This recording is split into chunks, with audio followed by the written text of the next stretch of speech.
Assalamualaikum warahmatullahi wabarakatuh. Bismillahirrahmanirrahim. Alhamdulillahirabbil alamin. Allahumma shalli ala sayyidina Muhammad. Ila hadrat Nabi Mustafa Muhammadin sallallahu alaihi wasallam wa ala alihi washabihi ajma'in. Insyaallah lahul Fatihah. A'udzu billahi minasyaitonir rajim. Bismillahirrahmanirrahim. Alhamdulillahirabbil alamin. Ar-Rahmanir Rahim. Maliki yaumiddin. Iyyaka na'budu wa iyyaka nasta'in. Ihdinas siratal mustaqim. Ghayril alaihim waladdallin. Amin.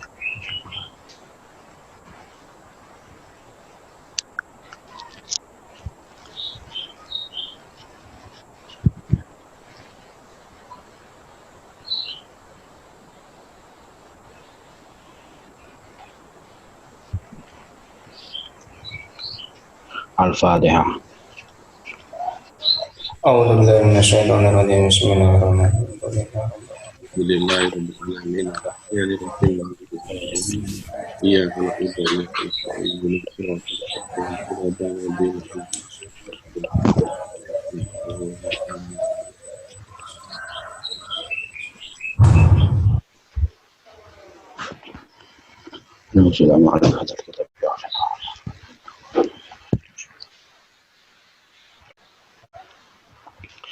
Al-Fatihah.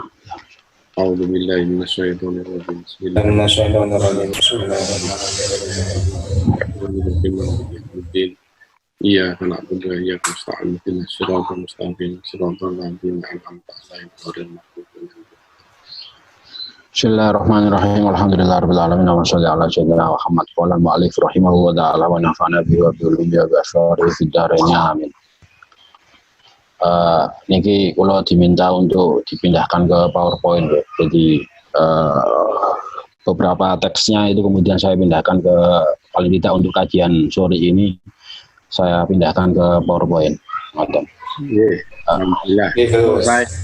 Baik sekali. Ngapunten. Ini bagian dari apa yang disampaikan oleh Syekh Nawawi yang membahas tentang isi kitab Hadi ay al-mustahdhira fi dhihni munabihat al-istidad li yaumil ma'ad ay ala ta'ahub li ajli waqti rujuk ila wa ta'ala. Jadi kitab ini, kitab yang kita kaji pada sore hari ini itu berisi tentang hal-hal yang kemudian mengingatkan kita untuk bersiap untuk dalam menghadapi hari akhir gitu. Ay ala ta'ahub. Jadi mempersiapkan diri untuk menghadap kepada Allah. Fa inna minha ilmu nabihat ma yakunu masna ay zaujaini wa minha ma yakunu thulathiyan ila tamamil asyra. Gitu. Lah pesan-pesan atau hal-hal yang mengingatkan nasihat-nasihat yang ada di dalam kitab ini itu ada yang berupa dua-dua gitu. Jadi rentetan nasihatnya itu poinnya itu ada dua, kemudian 3 ila tamamil asyra sampai 10 gitu. Wa jumlatul maqalah mi'atani wa arba'ata asyara. Keseluruhan jumlah maqalah yang disebutkan, nasihat-nasihat yang ada di dalam kitab ini itu ada kira-kira 214. Al-akhbar khamsah, yang hadis itu ada 45 dan sisanya athar. Di pertemuan selanjutnya akan dijelaskan oleh Syekh Nawawi apa itu athar. Jadi athar itu dawuhnya sahabat dan dawuhnya tabi'in gitu. Jadi dalam kitab ini itu isinya hal-hal yang mengingatkan itu difokuskan pada istilahnya Syekh Nawawi itu nasihat gitu, nasihat yang kemudian mengingatkan kita untuk bersiap pada hari akhir.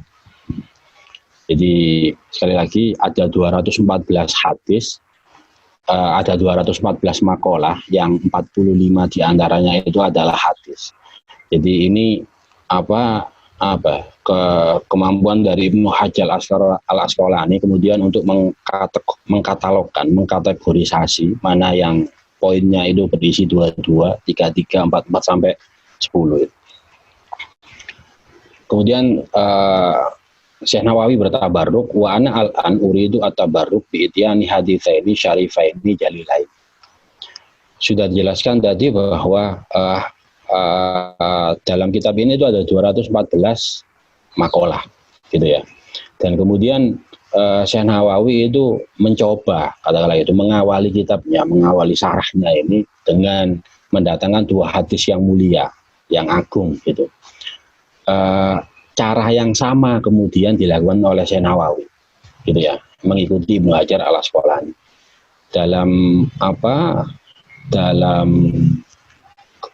budaya Islam itu hal seperti ini itu sering digunakan, ya, mengikuti mantra sababi qaumin fawaminhum gitu.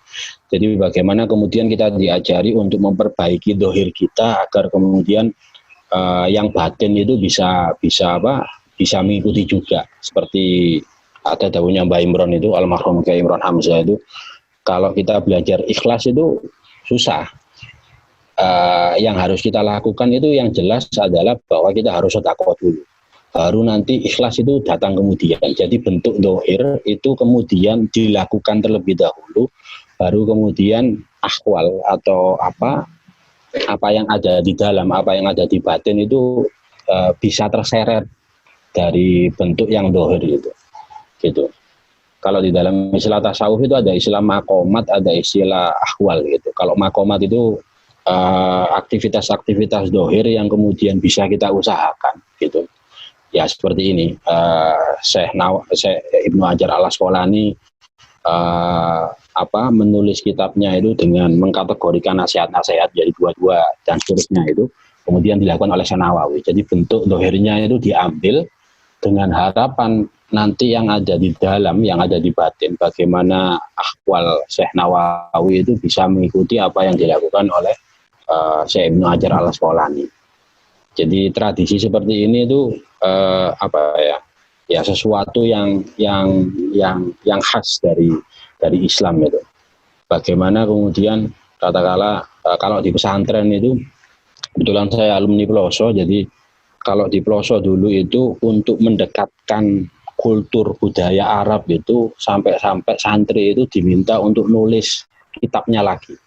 Bahasanya anak-anak biasanya pindah kitab itu ya. Jadi dari kitab yang dia beli kemudian dia pindah ke bukunya, kemudian dia tulis itu. Dan itu setiap akhir semester, akhir maulud mau mulud itu, libur mulud dan mau Syakban itu pasti ada legalisirnya gitu. Ya kalau tidak, ya karena itu tadi kesadaran kiai-kiai kita menyadari bahwa budaya kita itu agak jauh dengan budaya Arab, budaya di mana Islam itu tumbuh, sehingga kemudian tampilan ekspresi dohir itu harus benar-benar didekatkan gitu. Inilah kira-kira yang bisa saya jelaskan tentang kenapa menjadi menarik, menjadi penting bagi Syekh Nawawi untuk kemudian bertabarruk menyebutkan dalam kitabnya itu. Hadis awal, fal hadisul awal ajazani bi al-alama asy-Syaikh Muhammad al-Khatib asy-Syami tsummal madani al-Hambali wa huwa Ibnu Utsman bin Abbas bin Utsman an masyayikhi mutasilan ila Abi Dzarril Ghifari radhiyallahu an Rasulillah sallallahu alaihi wasallam fi ma yarwihi an Rabbi azza wa jalla. Hadis pertama ini dijazakan oleh Syekh Muhammad Khatib asy-Syami. Awalnya itu beliau lahir di Syam, kemudian pindah ke Madinah, tsummal madani al-Hambali. Syekh Muhammad Khatib itu Ibnu Utsman, Ibnu Abbas, Ibnu Utsman, yang hadis ini dapatkan dari guru-gurunya sampai ke Abi Dzar al-Ghifari dari Rasulullah gitu. Standar al-hafidh, seseorang yang kemudian menghafal hadis sampai 100.000 itu ya kayak gini nih. Jadi beliau tahu dari siapa an-nya gitu ya, dari an ini, dan dia juga tahu ini setiap an ini kayak gini, kayak ini Syekh Muhammad Khatib itu putranya siapa, bin siapa gitu. Jadi seorang ulama ahli hadis itu hafal seperti itu, bukan hanya isi dari hadis, bukan hanya matannya, tapi juga jalur hadisnya itu. Dan rawinya itu siapa saja. Itu yang orang-orang zaman sekarang itu ya susah, terutama ketika kultur pendidikan kita itu benar-benar berbeda dengan yang ada di Arab itu, di Timur Tengah. Jadi hadis ini didapatkan secara mutasil hingga Abi Dzar al-Ghifari dari Rasulullah yang beliau riwayatkan dari Tuhannya. Jadi ini hadis biasanya disilakan dengan hadis qudsi, di mana Nabi itu mengambil sudut pandang atau mengambil kata ganti aku untuk menggantikan, jadi seolah-olah beliau itu menyampaikan apa yang beliau dapatkan dari Allah dengan menggunakan kata ganti aku itu. Jadi seolah-olah Allah sendiri yang berbicara. Hadisnya itu qala ta'ala ya ibadi inni haramtu adzulma ala nafsi wa ja'altuhu bainakum muharraman fala tadzalam. Allah berkata, hambaku sesungguhnya aku telah mengharamkan perbuatan aniaya atasku, dan aku juga menjadikan perbuatan aniaya haram di antara kalian. Maka janganlah kalian saling berbuat aniaya. Gitu. Jadi pada hadis ini kita bisa memahami bahwa Allah itu tidak mungkin berbuat dolim. Gitu. Allah itu tidak mungkin melakukan sesuatu yang kemudian menyalahi, katakanlah gitu ya. Dolim itu terkadang lawannya adil gitu ya. Jadi ketika kita kemudian tidak mampu meletakkan sesuatu pada tempatnya, itu juga dikategorikan sebagai dolim. Jadi Allah itu tidak mungkin kemudian memiliki sifat kekurangan, yaitu berbuat dolim. Karena Allah sudah mengharamkan atas dirinya untuk kemudian berbuat dolim, beliau juga mengharamkan atas kita untuk berbuat dolim di antara sesama. Kemudian ya ibadi, poin dari hadis yang pertama itu dolim itu ya. Jadi sepertinya yang dilakukan oleh Syekh Nawawi ini karena kitab dari Ibnu Hajar Al-Asqalani itu nasihatnya mulai dua-dua itu, kemudian Syekh Nawawi mencoba bertabarruk menampilkan hadis yang kemudian poinnya itu satu-satu. Kalau yang pertama ini temanya adalah dolim. Kemudian yang kedua ya ibadi kullukum dolun illa man hadaitu fastahduni ahdikum. Hambaku, duhai hambaku, setiap dari kalian tersesat kecuali orang yang aku beri petunjuk, maka mintalah petunjuk kepada aku. Jadi penting bagi kita untuk kemudian ya itu tadi meminta petunjuk itu kan gini, ada nuansa kedekatan antara kita dengan Allah. Kecenderungan kita itu kemudian karena kita sudah merasa tahu sehingga kemudian kita hanya mengandalkan diri kita, mengandalkan akal kita dalam setiap permasalahan. Gitu. Jarang kemudian di tradisi keilmuan kita ya, itu kebanyakan itu tidak memberikan porsi meminta hidayah kepada Allah gitu. Ya karena itu pentingnya ngaji-ngaji seperti ini itu yaitu bagaimana kemudian kita didekatkan pada tradisi-tradisi yang mendukung ekspresi agama, pengaplikasian agama dalam setiap hidup kita. Kemudian ya ibadi kullukum jaiun illaman at'amtuhu fastat'amuni at'amkum. Hambaku setiap dari kalian kelaparan kecuali orang-orang yang aku beri makan. Maka mintalah makanan kepadaku, niscaya aku akan memberikan. Gitu. Jadi tanpa Allah niscaya kita akan kita bisa lihat sendiri ya di era kita sekarang itu corona itu. Jadi segala sesuatu ternyata itu tidak mudah gitu, tidak kemudian datang tiba-tiba gitu. Bahkan pada titik makan saja kita kemudian harus agak ekstra dengan adanya PSBB dan lain-lain. Jadi kesadaran bahwa setiap dari kalian kelaparan kecuali orang-orang yang aku beri makan itu karena kita merasa talazum ya. Kalau ada kita pasti ada makanan gitu. Ya karena entah ada orang tua, entah ada pemerintah yang kemudian masih memikirkan makanan kita, hal seperti itu. Jadi kesadaran kita dengan membaca kitab ini terbangun gitu. Jadi ya kullukum jaiun ilaman at'amtu. Kemudian ya ibadi kullukum arin ilaman kasautu fastaksuni aksuku. Hambaku setiap dari kalian telanjang kecuali orang-orang yang aku beri pakaian. Maka mintalah pakaian kepadaku, niscaya aku akan memberi.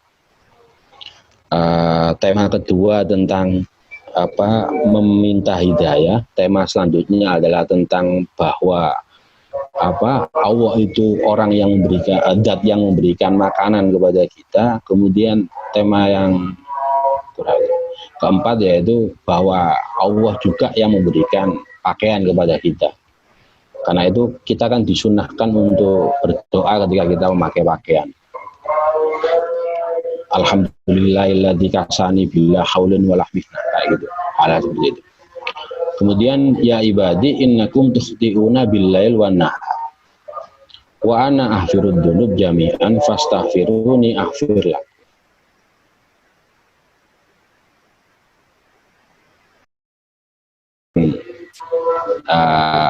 Ya keadaan kita itu selalu lupa bil-laili wan nahar, baik di waktu malam dan waktu siang. Wa ana aghfirud dzunub jami'an fastaghfiruni aghfir lakum.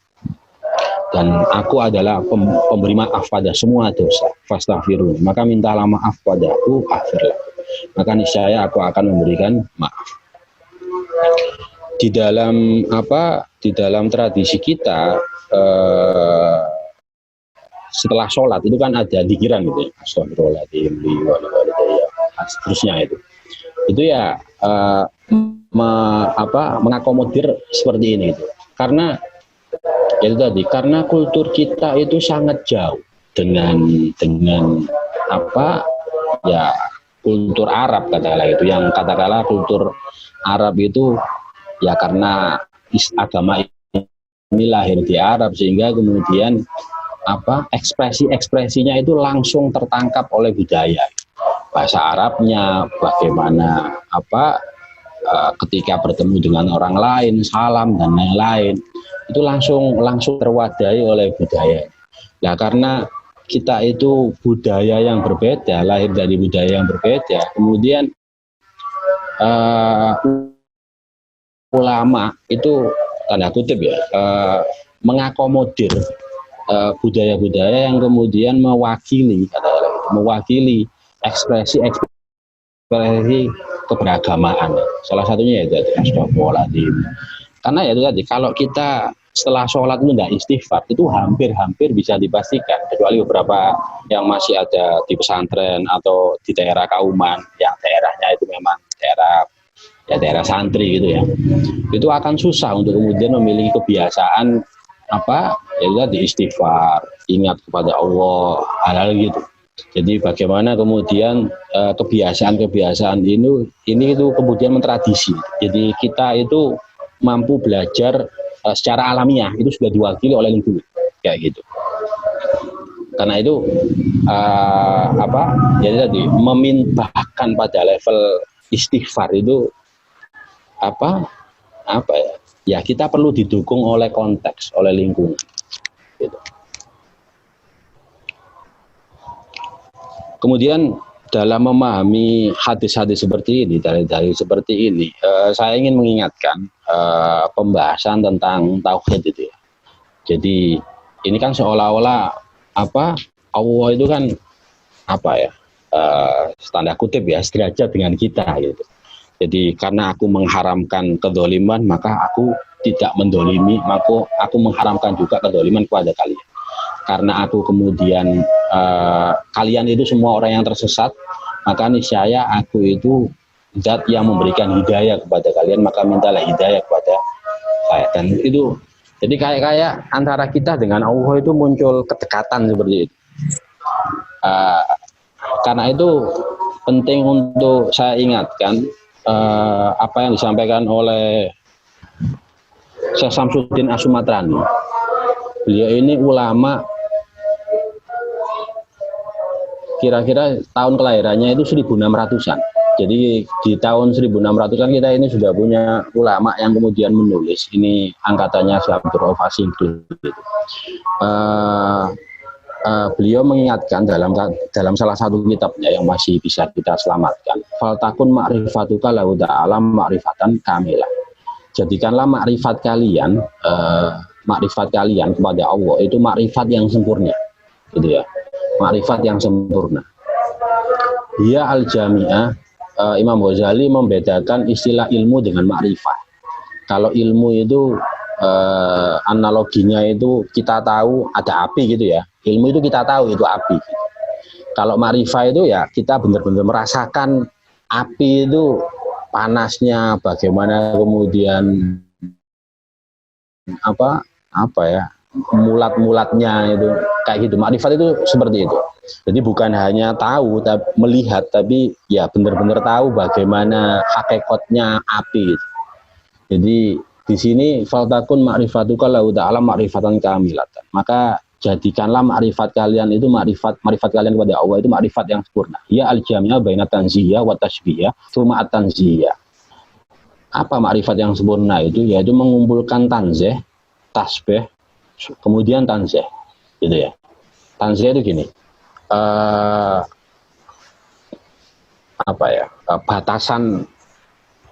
Batasan yang kemudian kita bangun bahwa Allah itu tidak sama dengan kita. Laisa kamitslihi syai'un. Gitu. Allah itu bukan kita, gitu ya. Tidak ada satupun yang kemudian menyamakan kita dengan Allah. Kemudian tasbih. Tasbih itu karena Allah itu zat yang kemudian melampaui pengetahuan kita, maka kita perlu mendekatinya, gitu. Karena kita yang mendekati, maka otomatis kita menggunakan cara memahami kita, gitu. Cara memahami kita seperti kalau Asy'ari itu ada akidah 50 itu ya. Jadi Allah itu wujud, qidam, Allah itu dahulu, Allah itu baqo, tetap, dan seterusnya itu. Jadi wujud itu ada pada kita, juga ada pada Allah. Qidam itu ada pada kita, juga ada pada Allah.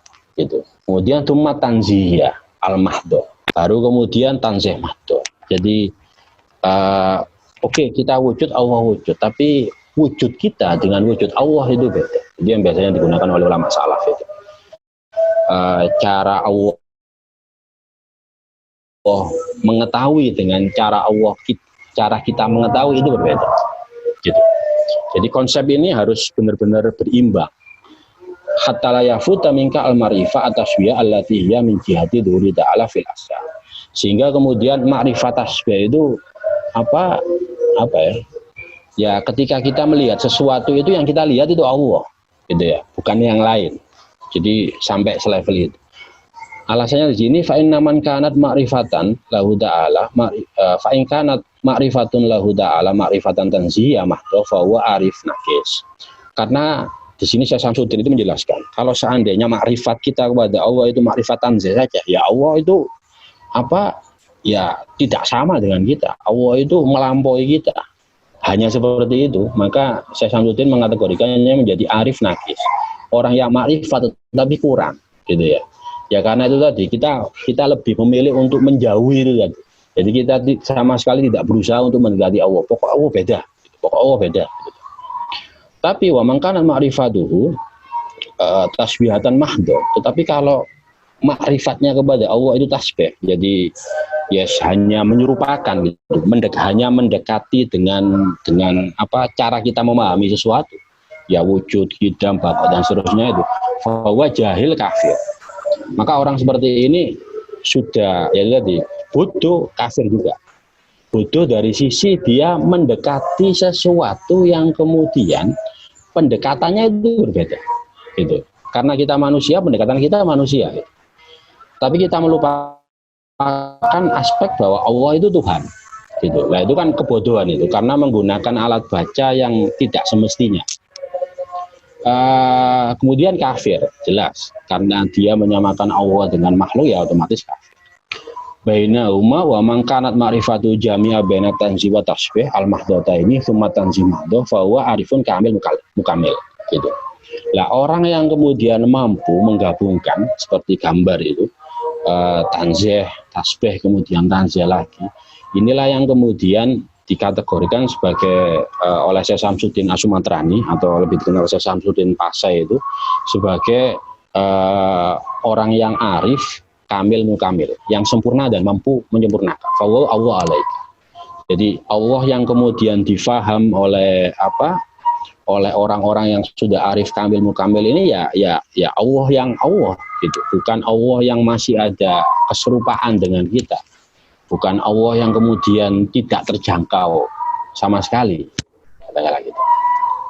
Jadi sekali lagi dalam hal memahami dalil-dalil hadis ataupun ayat-ayat Al-Qur'an yang seperti itu penting untuk kemudian jadi pendekatan yang dilakukan itu tanzih, tasbih, tanzih itu. Jadi mensucikan Allah dari keserupaan dengan makhluk. Kemudian tasbih kita mendekati dengan apa yang kita paham dengan tanpa menyematkan sifat-sifat yang tidak pantas kepada Allah.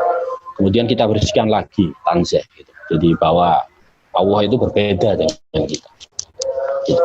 Saya lanjutkan. Ya ibadi innakum lan tablughu durri fatadurruni wa lan tablughu naf'i fatanfa'uni. Hambaku sesungguhnya kalian semua tak akan mampu membahayakan dan memberikan kemanfaatan kepada. Jadi pada titik ini Nabi menegaskan bahwa Allah itu tidak tersentuh gitu ya. Tidak ada kemudian yang bisa membahayakan Allah dan juga tidak ada yang bisa memberikan kemanfaatan pada Allah. Gitu. Jadi apapun yang kemudian dilakukan oleh Allah itu kemudian tidak menjadi domain bagi kita untuk menanyakannya, untuk kemudian mengganggu apa yang kemudian dilakukan oleh Allah, hal seperti itu. Gitu. Jadi Allah itu ya melampaui kita. Kemudian ya ibadi law anna awalakum wa akhirakum wa insakum wa jinnakum kanu ala qalbi rajulin wahidin minkum ma zada dzalika fil mulki syai'an. Hambaku seandainya paling awal dan paling akhir kalian dari jenis manusia dan jin berada pada satu hati seseorang yang paling bertakwa, maka tiada bertambah kerajaanku sesuatu pun. Jadi seandainya ada satu manusia atau satu makhluk, entah dari jin atau manusia, yang kemudian mencerap semua kebaikan dari orang yang pertama sampai manusia terakhir, katakanlah itu sama sekali tidak ngefek dengan menjadi domain kerajaannya Allah. Kemudian ya ibadi law anna awalakum wa akhirakum wa insakum wa jinnakum kanu ala afdari qalbi rajulin wahidin minkum mana qasa dzalik min mulki syai'. Hambaku seandainya paling awal dan paling akhir kalian dari jenis manusia dan jin berada pada satu hati seseorang yang paling keji, maka tiada berkurang kerajaanku sesuatu. Gitu. Jadi sebaliknya, kalau kejelekannya makhluk paling awal sampai makhluk paling akhir itu dimasukkan pada satu orang,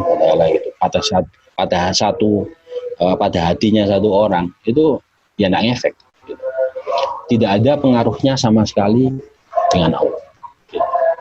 Jadi konsep tanzih yang kemudian dikenalkan oleh hadis, oleh dalil ya seperti ini. Jadi menjelaskan bahwa ya Allah itu melampaui apa yang kita paham gitu. Tetapi karena sekali lagi agama ini ilmu, maka penting untuk kemudian kita dekati gitu, meskipun dengan tanpa menafikan tanzih. Kemudian ya ibadi law anna awalakum wa akhirakum wa insakum wa jinnakum qamu fi sa'idin wahidin fasa'aluni fa'ataitu kulla wahidin mas'aladahu mana qasodalik mimma indi illa kama yang kusul mihyat illa adkhalal bahr.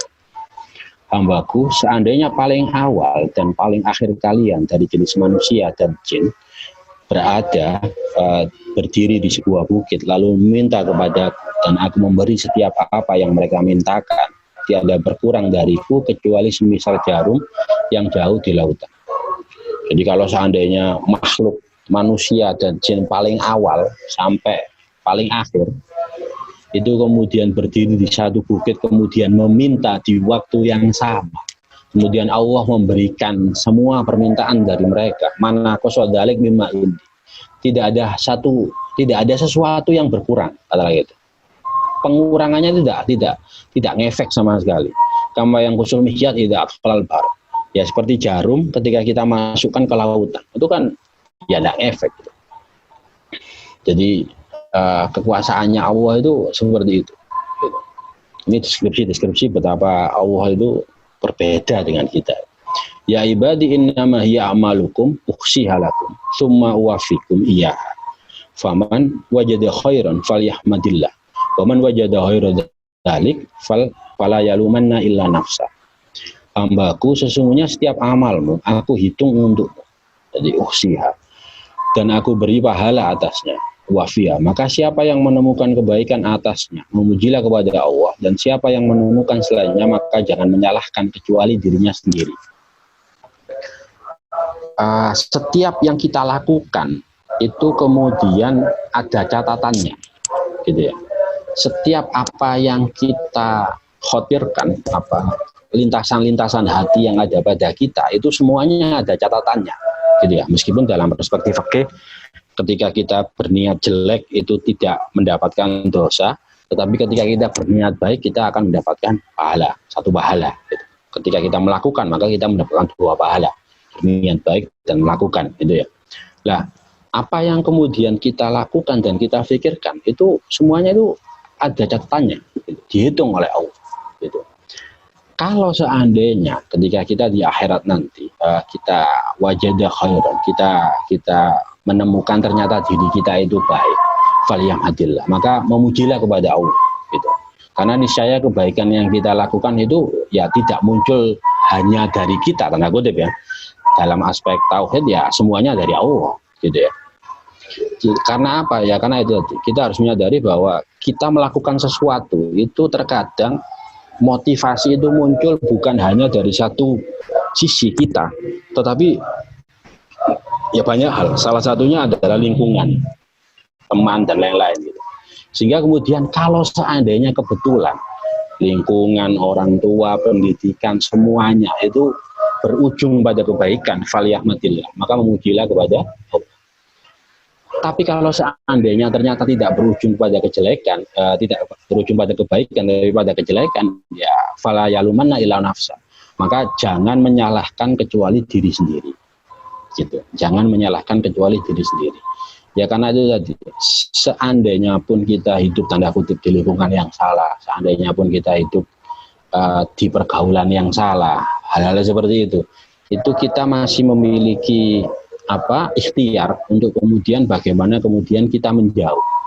Karena itu dalam hal amar ma'ruf nahi munkar itu standing point itu penting, gitu. Jadi kalau ada kemungkaran kemudian kita merasa kita mampu, maka kita harus berubah dengan niat, dengan tangan, dengan kekuasaan, dengan apapun yang kita miliki. Tapi kalau seandainya dengan niat tidak bisa, ya kita harus merubahnya dengan lisan, gitu. Seandainya pun dengan lisan itu kita mengingatkan saja itu tidak bisa, maka paling tidak standing point-nya jelas. Di hati kita itu ingkar. Kita ingkar bahwa kemudian apa-apa yang saya lihat, apa-apa yang di hadapan saya itu kemungkaran. Jadi masih penting bagi kita untuk kemudian mendefinisikan bahwa apa yang terjadi atau apa yang kita lakukan sekarang itu kemungkaran. Jangan kemudian menjadi abe, kemudian menjadikan segala sesuatu biasa, sehingga pada satu titik kita tidak mampu lagi mendefinisikan mana yang ma'ruf, mana yang mungkar. Nah, karena itulah fala yalumanna illa nafsa. Jadi meskipun pergaulan kita mungkin bermasalah, pendidikan kita mungkin belum terlalu mampu mengarahkan kita kepada kebaikan, hal seperti itulah. Maka yang harus kita salahkan adalah diri kita sendiri. Karena apa? Ya jadi Allah itu bahkan memberikan standar paling minimal, itu paling tidak di hati kita itu kita mampu mendefinisikan bahwa apa yang kita lihat di hadapan itu adalah suatu kemungkaran, gitu. Dan itu mendapatkan pahala. Dan itu signifikan pengaruh, gitu. Ini hadis awal yang kemudian ditampilkan oleh Syekh Nawawi. Kemudian hadis yang kedua, ajazani bi al-alama Sayyid Ahmad al-Mursifi al-Misri badan ajazani bi Sayyid Abdul Wahab bin Ahmad Farhat Asy-Syafi'i an masyahihi musalsalan bil awaliyah ila Abdullah bin Umar bin As anin Nabi sallallahu alaihi wasallam. Telah mengijazakan kepada saya al-alama Sayyid Ahmad al-Mursifi al-Misri. Sudah saya mendapatkan ijazah hadis ini dari Sayyid Abdul Wahab bin Ahmad Farhat Asy-Syafi'i dari guru-gurunya secara musalsal dengan hadis awaliyah. Pada Abdul Wahab bin Umar bin As dari Nabi sallallahu alaihi wasallam. Hadis awaliyah Saya punya ijazah ini dari teman saya Muhammadiyah itu. Dia dari Muhammadiyah tapi dia pengamal Thariqah Dasukiyah karena lama di Mesir. Jadi kalau di Mesir itu apa ya, menjadi agak umum, kemudian mengikuti salah satu Thariqah. Dan kebetulan saya mendapatkan ijazah hadis awaliyah dari dia, dari beliaunya ini. Kemudian hadis awaliyah ini yang saya paham dari apa yang dijelaskan kepada saya itu bahwa ulama-ulama yang kemudian mengajarkan hadis itu beliau akan membacakan hadis ini, hadis awaliyah. Jadi seolah-olah menjadi kurikulum atau menjadi mata kuliah atau pertemuan yang kemudian menjelaskan ini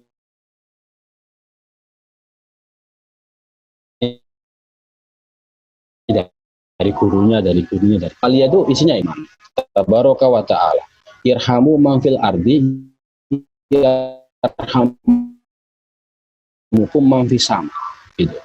Jadi hadis yang pertama kali dikenalkan oleh dan hadisnya itu hadis awalnya yang punya membahas tentang tema kasih sayang, gitu. Belas kasih. Sesungguhnya Nabi berkata, orang yang berbelas kasih maka niscaya zat yang Rahman tabaraka wa ta'ala akan mengasihi. Gitu. Berbelas kasihlah kalian pada makhluk yang ada di bumi, maka niscaya akan mengasihi kalian makhluk yang ada di langit. Jadi seolah-olah dengan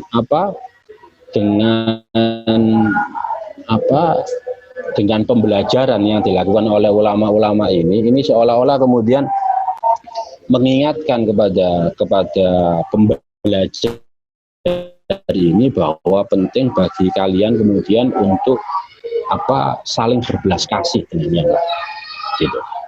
Jadi ini menjadi kalau kita istilahnya mungkin sekarang pendidikan karakter. Jadi ini values, nilai yang paling awal yang kemudian ditekankan kepada santri-santrinya yang belajar hadis. Kemudian wal makna ar-rahimun liman fil ard min adamin wa hayawanin lam yu'mar biqadlihi bil ihsan ilaihim yahsumur rahman ilaihim. Jadi ar-rahim, orang-orang yang berbelas kasih itu arahnya adalah orang-orang yang berbelas kasih pada makhluk lain di bumi, baik dari manusia dan hewan yang tidak diperintahkan bunuhnya. Ada beberapa hewan yang kemudian kita diperintahkan bunuhnya. Dengan sebab kasih sayangnya niscaya zat yang Rahman akan mengasihinya. Irhamu man tastati'un antarhamu min asnafi makhluqati walau ghairu aqilin bisyafaqah alaihim wa du'ahim lahum birrahmah wal maghfirah yarhamukum al malaikah wa man rahmatu amatan li ahli sama alladzina hum aktaru min ahli ard. Gitu ya. Jadi kasihilah orang-orang yang mampu kau kasih. Irhamu man tastati'un, kasihilah orang-orang yang mampu kau kasih. Antarhamu min asnafi makhluqati, dari makhluknya Allah meski tak berakal. Dengan berbelas kasih kepada mereka, safaqah di sini, safaqah, dengan berbelas kasih kepada mereka dan mendoakan ampunan. Safaqah itu Imam Ghazali dalam Raudhut Thalibin itu menjelaskan banyak aspeknya. Salah satunya adalah bagaimana kemudian kita mampu tidak membebani orang lain, melampaui bebannya. Bagaimana kemudian kita membantu orang lain itu demi kebaikan dunia dan agamanya. Bagaimana kemudian kita itu mampu untuk kemudian menghilangkan hal-hal yang tidak baik, baik bagi dunia pada orang lain, baik bagi dunia ataupun agama. Jadi syafaqah itu seperti itu, belas kasih itu seperti itu. Sampai pada titik kita memperhatikan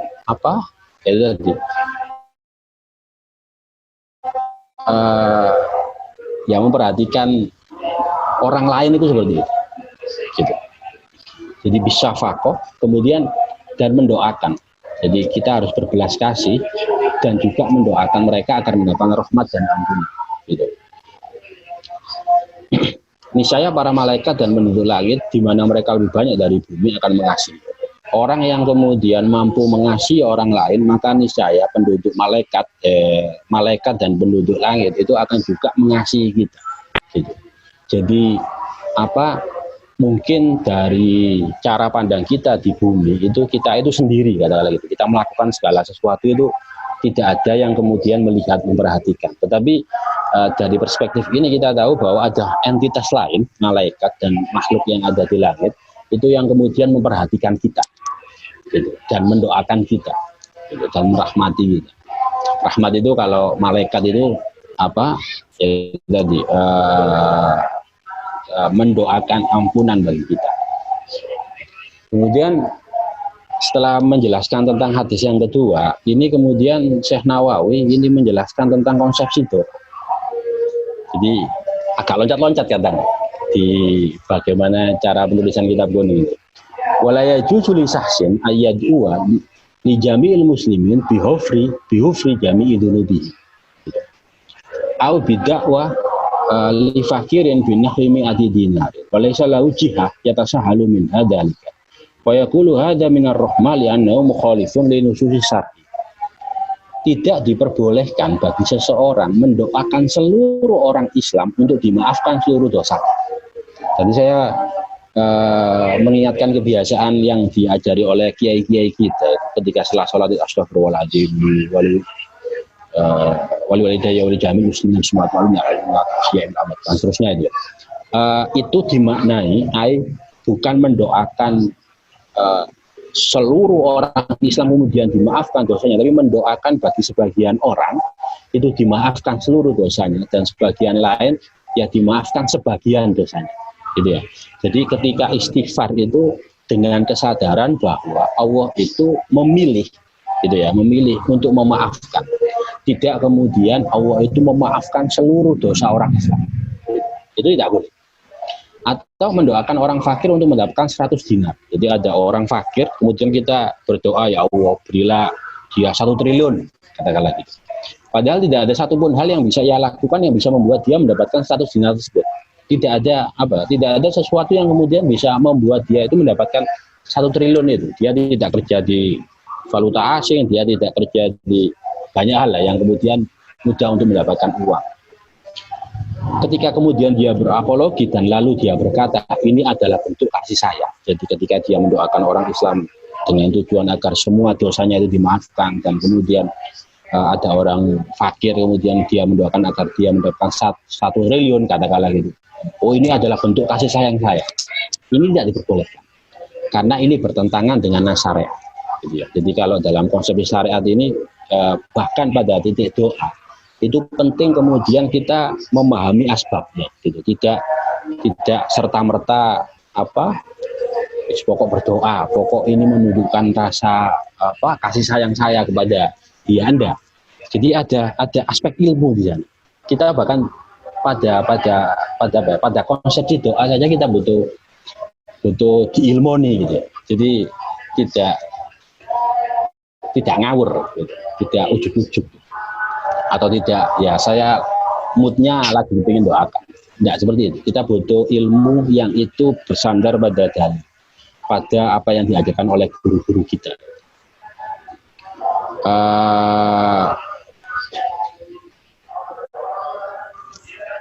Oke, saya tutup ini sebentar. Kisah Al-Ghazali, jadi Ru'ya Al-Ghazali finnaum faqila lahu ma fa'ala wa bika. Jadi suatu ketika Imam Ghazali itu ada seorang ulama itu kemudian memimpikan Imam Ghazali, gitu.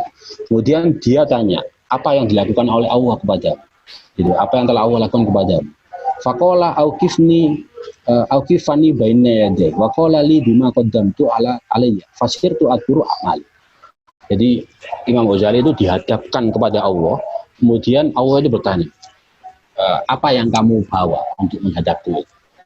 Fasirtu adkuru amali. Kemudian Imam Ghazali itu menyebutkan amal-amalnya. Ini saya mengarang kitab ini dan lain-lain.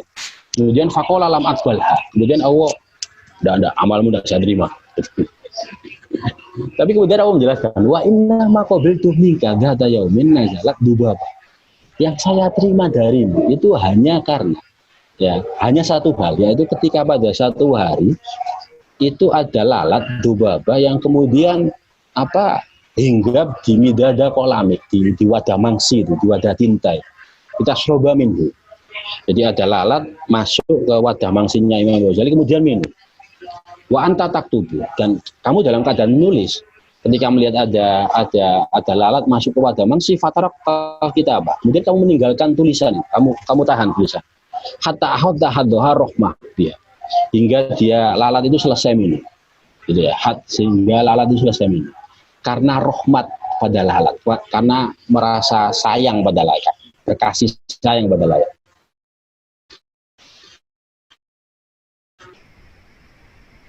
Lalat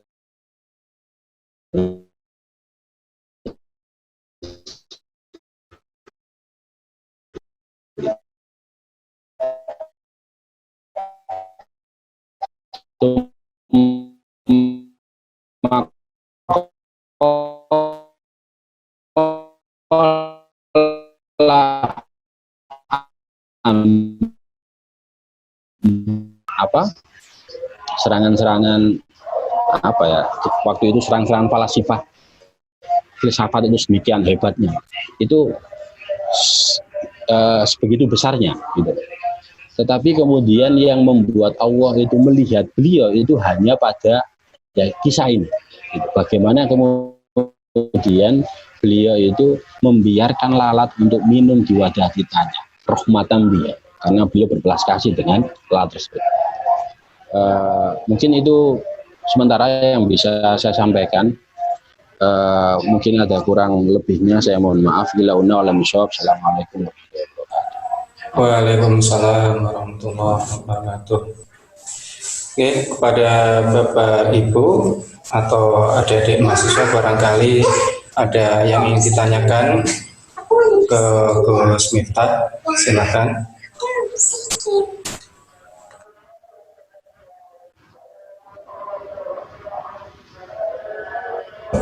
Monggo kalau ada yang tanyakan. Kalau tidak ada, ini Gus, saya ada satu pertanyaan Gus.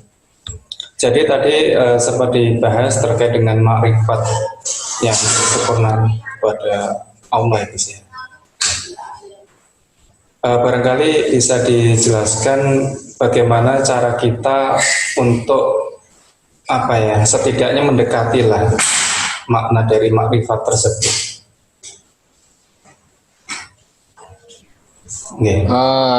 Dalam Asy'ariyah, kalau kita mengikuti Asy'ari dan Maturidi itu ada akidah seket itu ya. Jadi bagaimana kemudian wajib bagi kita untuk apa tadi mengetahui sifat wajib bagi Allah yang jumlahnya 20, sifat mustahil bagi Allah yang jumlahnya 20, kemudian sifat jaiz 41, kemudian sifat wajib bagi Rasul 4, sifat mustahilnya 1, yang keseluruhannya itu berjumlah 50. Dalam kajian tauhid gitu ya, dalam kalau kita jadi gini, di pesantren itu setiap rukun atau pondasi dari agama ini, iman, Islam, ihsan, itu semuanya kemudian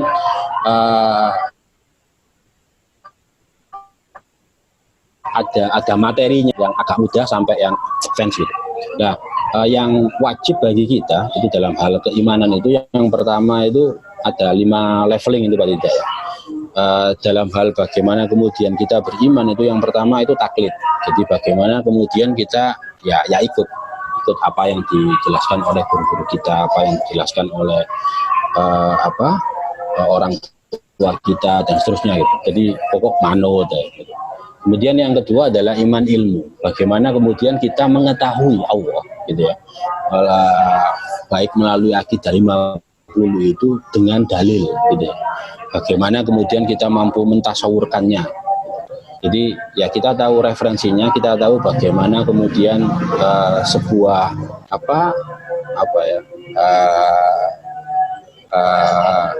istilah-istilah di dalam ilmu tauhid itu kemudian muncul. Kita bisa memahami dari dalilnya itu. Kemudian ada ainul yakin gitu. Jadi kalau ainul yakin itu bagaimana kemudian kita merasa jadi sudah memunculkan aspek ihsan di sana. Bagaimana kemudian kita dengan akidah 50 itu tadi, bagaimana kemudian kita itu merasa bahwa kita itu diawasi oleh Allah gitu. Jadi Allah itu wujud, Allah itu ada. Nah, Allah itu ada. Oke, Allah itu ada. Persepsi diawasi oleh Allah. Sehingga pada titik itu kemudian tidak ada keburukan yang bisa muncul dari kita, karena kita khawatir bahwa kita itu akan dihisab oleh Allah dan lain-lain. Karena kita selalu diawasi oleh Allah. Kemudian ada iman hakul yakin itu. Jadi bagaimana kemudian dia tanda kutip pada level itu adalah bisa melihat Allah. Jadi apapun yang ia lihat, apapun yang ia alami itu tidak ada lagi unsur makhluk. Yang ada itu Allah. Sehingga kemudian apapun yang dia bicarakan itu Allah. Apapun yang kemudian dia pikirkan itu hanya Allah. Gitu. Kemudian level yang terakhir hakikat. Gitu. Jadi ada hak, ada hakikat. Bagaimana kemudian analogi yang kemudian digambarkan, digunakan oleh ulama-ulama itu seperti orang yang tenggelam di lautan, terapung di lautan itu. Yang ia lihat kanan kiri semuanya itu hanya laut. Gitu. Jadi semuanya itu Allah. Gitu. Tidak ada lagi ada bendawi. Kalau hak tadi masih ada bendawi. Jadi masih ada makhluknya kata lagi. Tapi kalau yang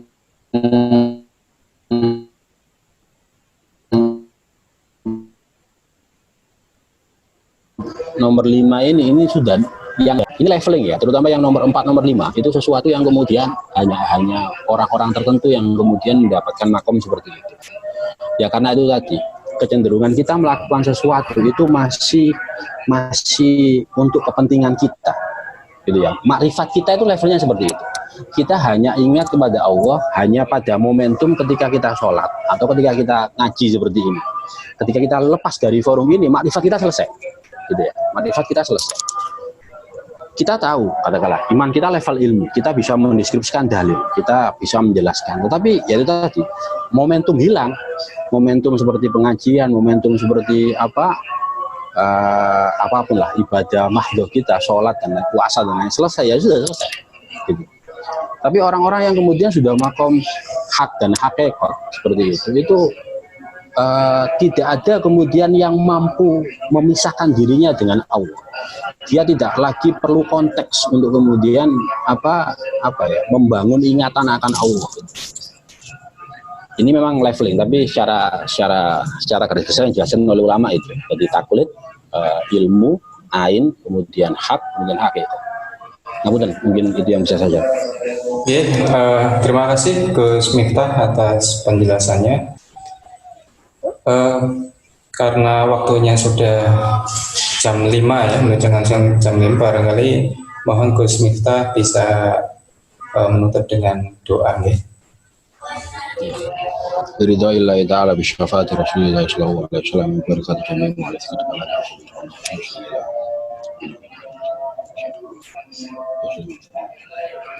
Salam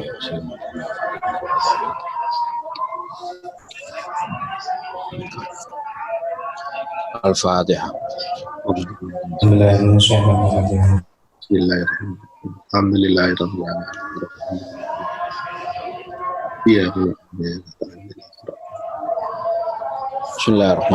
Alhamdulillahirabbil alamin. Allahumma shalli ala sayyidina Muhammadin salatan tunajjina biha min jami'il ahwali wal afat ya nabi ajal وترفع بي على الدرجة سبحانك من في الحياة وقدر أفاسكم الله نقل ما أفاسكم من محرم وواسم من كل أمر جنة أفاسكم من محرم وواسم من كل أمر جنة ربنا آتنا في الدنيا حسنة وفي الآخرة حسنة وقنا عذاب النار سبحان ربك رب العزة عما يصفون وسلام على المرسلين والحمد لله رب العالمين.